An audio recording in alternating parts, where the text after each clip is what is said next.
আমি স্বৈর শাসক তথা ফ্যাসিবাদী দল জাতীয় পার্টি সরকার 14 দল।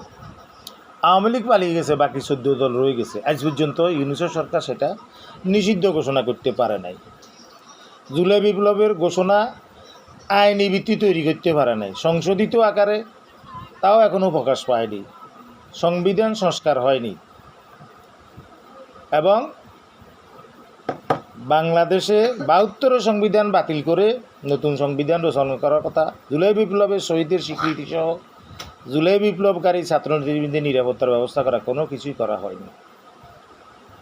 ইউনূসের সাথে তারেক জিয়ার কথাবার্তা বলে ফেব্রুয়ারিতে নির্বাচন দিয়ে। আরে ইউনূস সাহেব, আপনি কেন কুত্তার বাচ্চা, জুলুমবাজ, কাফের, বেঈমান, মুশরিক বিএনপির কথা শুনে আপনি চলবেন এবং সেই অনুযায়ী নির্বাচন করবেন? কুফরি মতবাদে বিশ্বাসী তারা তো মুসলমান না। মির্জা ফখরুল বলেছে তারা ইসলামী শরিয়া চায় না। ইসলামী শরিয়া না চাইলে কোরআন কিতাব না মানলে আমাল্লাহ কাতিহি ওয়া কুতুবি, এরা যদি কোরআন এবং কিতাব না মানে তারা কাফের, তারা মুসলমান থাকে না।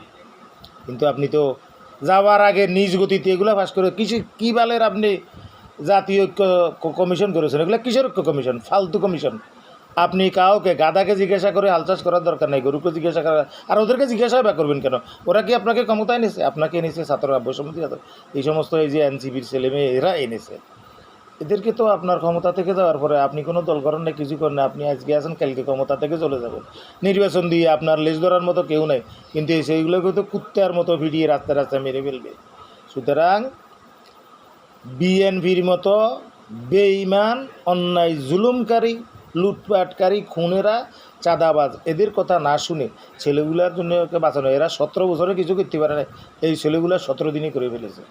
দোষ তাদের এটাই, এদেরকে বাঁচান।